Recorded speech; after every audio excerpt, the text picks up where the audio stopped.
Powerful minds. मुस्कान से जब व्यापार सजाओगे, मुनाफे की रौनक तब बढ़ाओगे। प्यारे दोस्तों, क्या आपने कभी सोचा है कि व्यापार का असली मकसद केवल मुनाफा कमाना ही नहीं, बल्कि लोगों के जीवन में खुशी लाना भी हो सकता है? टोनी शाय की पुस्तक delivering happiness, A part two profits, passion and purpose हमें यही सिखाती है। टोनी शाय, जो जापोस के सीईओ रहे हैं, उन्होंने इस पुस्तक में अपने अद्भुत अनुभवों और विचारों को साझा किया है। क्या आपने कभी यह महसूस किया है कि आपका काम सिर्फ एक जिम्मेदारी है, न कि आपकी खुशी का स्रोत? क्या आपने सोचा है कि आपका व्यापार न केवल आपके लिए, बल्कि आपके कर्मचारियों और ग्राहकों के लिए भी खुशी का कारण बन सकता है? टोनी शाय हमें अपने जीवन के उदाहरणों और जापोस की अद्भुत यात्रा के माध्यम से यह दिखाते हैं कि कैसे एक उद्देश्यपूर्ण और खुशहाल वातावरण बनाकर हम न केवल व्यापार में सफलता प्राप्त कर सकते हैं, बल्कि जीवन को भी सार्थक बना सकते हैं। ये पुस्तक न केवल व्यापारियों के लिए, बल्कि हर उस व्यक्ति के लिए है जो अपने जीवन में सच्ची खुशी और उद्देश्य की खोज में है। तो चलिए शुरू करते हैं बातचीत सौदा चैप्टर 1, द एंटरप्रेन्योरियल स्पिरिट। पहला अध्याय, उद्यमिता की भावना।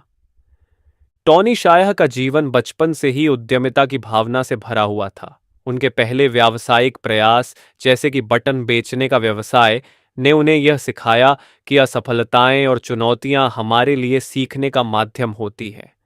कॉलेज के दिनों में उन्होंने पिज्जा बेचने का कारोबार शुरू किया, जहां उन्होंने अपने सहपाठियों को पिज्जा बेचकर मुनाफा कमाया। ये अनुभव उन्हें व्यावसायिक दुनिया की जटिलताओं और संभावनाओं से परिचित कराता है। कॉलेज के बाद टॉनी ने अपने दोस्तों के साथ मिलकर लिंक एक्सचेंज की स्थापना की, जो एक ऑनलाइन विज्ञापन कंपनी थी। लिंक एक्सचेंज की सफलता ने उन्हें व्यवसाय की दुनिया में पहचान दिलाई और बाद में उन्होंने इसे माइक्रोसॉफ्ट को बेच दिया। यह सौदा उनके जीवन का महत्वपूर्ण मोड़ था, जिसने उन्हें यह समझने में मदद की कि केवल मुनाफा ही सब कुछ नहीं होता, बल्कि खुशी और संतोष भी महत्वपूर्ण है। चैप्टर 2, द बर्थ ऑफ जापोस। दूसरा अध्याय, जापोस की स्थापना। जापोस की शुरुआत टॉनी के लिए एक नया और चुनौतीपूर्ण कदम था। उन्होंने महसूस किया कि ऑनलाइन शू रिटेलिंग में एक बड़ा अवसर है, लेकिन इस बाजार में सफल होना आसान नहीं था। प्रारंभिक दिनों में जापोस ने कई कठिनाइयों का सामना किया, जिसमें वित्तीय संकट और बाजार में पहचान बनाने की समस्या शामिल थी। टॉनी और उनकी टीम ने यह समझा कि ग्राहकों को सर्वोत्तम सेवा प्रदान करना ही उनकी सफलता की कुंजी है। उन्होंने ग्राहकों की जरूरतों और उनकी समस्याओं को समझने पर जोर दिया। जापोस का मुख्य लक्ष्य था ग्राहकों को सर्वश्रेष्ठ अनुभव प्रदान करना, जो उन्हें बार बार खरीदारी करने के लिए प्रेरित करे। इस लक्ष्य को पाने के लिए उन्होंने कई अनूठी पहल की, जैसे कि 365 दिन की रिटर्न पॉलिसी और 24/7 ग्राहक सेवा। Chapter 3, creating a unique culture. तीसरा अध्याय, एक अद्वितीय संस्कृति का निर्माण। जापोस में टॉनी ने एक ऐसी कंपनी संस्कृति विकसित की जो कर्मचारियों की खुशी और संतोष पर आधारित थी।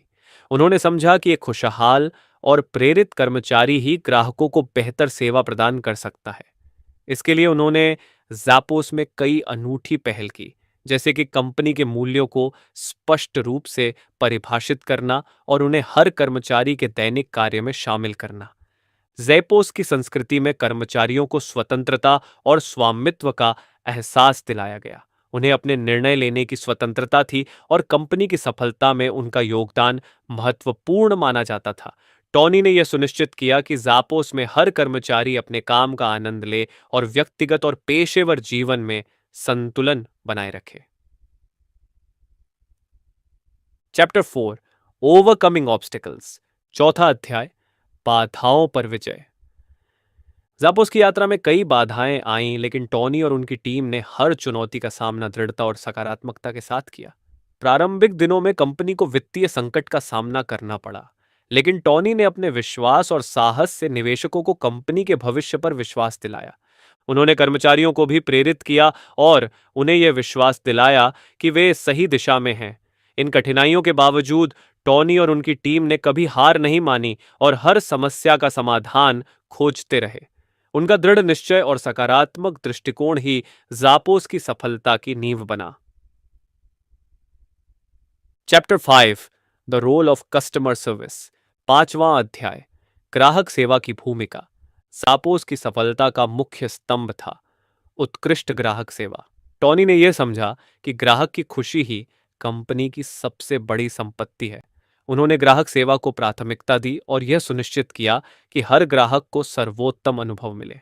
इसके लिए जैपोज ने कई अनूठी पहल की, जैसे कि 24/7 ग्राहक सेवा, 365 दिन की रिटर्न पॉलिसी और व्यक्तिगत ग्राहक सेवा प्रतिनिधि।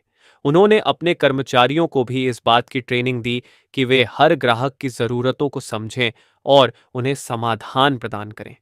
सपोज की इस ग्राहक केंद्रित नीति ने उन्हें बाजार में एक अलग पहचान दिलाई और ग्राहकों का विश्वास जीता। Chapter 6 the science of happiness. छठा अध्याय खुशी का विज्ञान। टॉनी शाया ने खुशी को केवल एक व्यक्तिगत भावना नहीं बल्कि एक विज्ञान के रूप में देखा। उन्होंने यह समझा कि खुशहाल कर्मचारी ही ग्राहकों को बेहतर सेवा प्रदान कर सकते हैं और कंपनी को सफलता की ऊंचाइयों तक पहुंचा सकते हैं। इसके लिए उन्होंने कंपनी में कई अनूठी पहल की, जैसे कि कर्मचारियों के लिए खुशहाल कार्य वातावरण तैयार करना, उन्हें स्वतंत्रता और स्वामित्व का एहसास दिलाना और उनके व्यक्तिगत और पेशेवर जीवन में संतुलन बनाना। टॉनी ने यह भी समझा कि खुशी का विज्ञान केवल कंपनी के अंदर ही नहीं बल्कि बाहर भी प्रभाव डालता है। उन्होंने अपने व्यक्तिगत जीवन में भी खुशी को महत्व दिया और इसे अपने व्यावसायिक निर्णयों में शामिल किया। उनका यह दृष्टिकोण न केवल जापोस को सफलता की ऊंचाइयों तक ले गया बल्कि उन्हें व्यक्तिगत रूप से भी संतोष और खुशी प्रदान की। Chapter 7 scaling the business. सातवां अध्याय व्यवसाय का विस्तार। जापोस की सफलता के बाद टॉनी और उनकी टीम ने व्यवसाय को विस्तार देने के लिए कई रणनीतियां अपनाई। उन्होंने अपने उत्पाद की गुणवत्ता और ग्राहक सेवा को प्राथमिकता दी और इसे अपने विस्तार की नींव बनाया। इसके लिए उन्होंने कई नई पहल की, जैसे कि नए उत्पादों की पेशकश, अधिकतम ग्राहकों तक पहुंच बनाने के लिए विपणन अभियान और अपनी सेवा को बेहतर बनाने के लिए तकनीकी नवाचार। टॉनी ने यह भी सुनिश्चित किया कि व्यवसाय का विस्तार करते समय कंपनी के मूल्यों और संस्कृति को बनाए रखा जाए। उन्होंने कर्मचारियों को यह विश्वास दिलाया कि वे व्यवसाय के विस्तार में महत्वपूर्ण भूमिका निभाते हैं और उनकी खुशी और संतोष ही कंपनी की सफलता की कुंजी है। Chapter 8 merging with Amazon. आठवां अध्याय अमेजॉन के साथ विलय। जापोस की सफलता ने अमेजॉन का ध्यान आकर्षित किया और दोनों कंपनियों के बीच विलय की बातचीत शुरू हुई। अमेजॉन के साथ विलय जापोस के लिए एक महत्वपूर्ण मोड़ था, लेकिन टॉनी ने सुनिश्चित किया कि इस विलय से जापोस की संस्कृति और मूल्य प्रभावित न हो। उन्होंने अमेजॉन के साथ बातचीत में यह स्पष्ट किया कि जापोस की स्वतंत्रता और उसके कर्मचारियों और ग्राहकों के प्रति प्रतिबद्धता बनी रहेगी। इस विलय ने जापोस को वैश्विक स्तर पर विस्तार करने का अवसर दिया और उन्हें अपने ग्राहकों को और भी बेहतर सेवा प्रदान करने में मदद की। Chapter 9 lessons learned and future vision. नौवां अध्याय सीखी गई सीखें और भविष्य की दृष्टि। टॉनी शाया ने अपनी यात्रा से कई महत्वपूर्ण सीखें प्राप्त की, जिन्हें उन्होंने इस पुस्तक में साझा किया है। उन्होंने यह समझा कि सच्ची सफलता केवल मुनाफे में नहीं बल्कि ग्राहकों की खुशी और कर्मचारियों के संतोष में निहित होती है। उन्होंने यह भी सिखाया कि एक अच्छी कंपनी संस्कृति और उत्कृष्ट ग्राहक सेवा ही किसी व्यवसाय को सफलता की ऊंचाइयों तक पहुंचा सकती है। टॉनी ने अपने भविष्य की दृष्टि भी साझा की, जिसमें उन्होंने बताया कि वे जापोस को एक ऐसी कंपनी बनाना चाहते हैं जो न केवल व्यावसायिक सफलता प्राप्त करे बल्कि अपने कर्मचारियों और ग्राहकों के जीवन में भी खुशी और संतोष लाए। कंक्लूजन निष्कर्ष। डिलीवरिंग हैप्पीनेस टॉनी शाया की प्रेरणादायक यात्रा की कहानी है, जो हमें यह सिखाती है कि मुनाफे के साथ साथ खुशी और संतोष भी महत्वपूर्ण है। इस पुस्तक के माध्यम से हमें यह समझ में आता है कि एक अच्छी कंपनी संस्कृति, उत्कृष्ट ग्राहक सेवा और खुशी के विज्ञान को अपनाकर हम न केवल व्यावसायिक सफलता प्राप्त कर सकते हैं बल्कि अपने जीवन को भी संतोषजनक और खुशहाल बना सकते हैं। आशा करते हैं कि यह वीडियो आपको काफ़ी पसंद आया होगा। तो ऐसे और वीडियोस के लिए बने रहिए हमारे चैनल पावरफुल माइंड्स के साथ। धन्यवाद।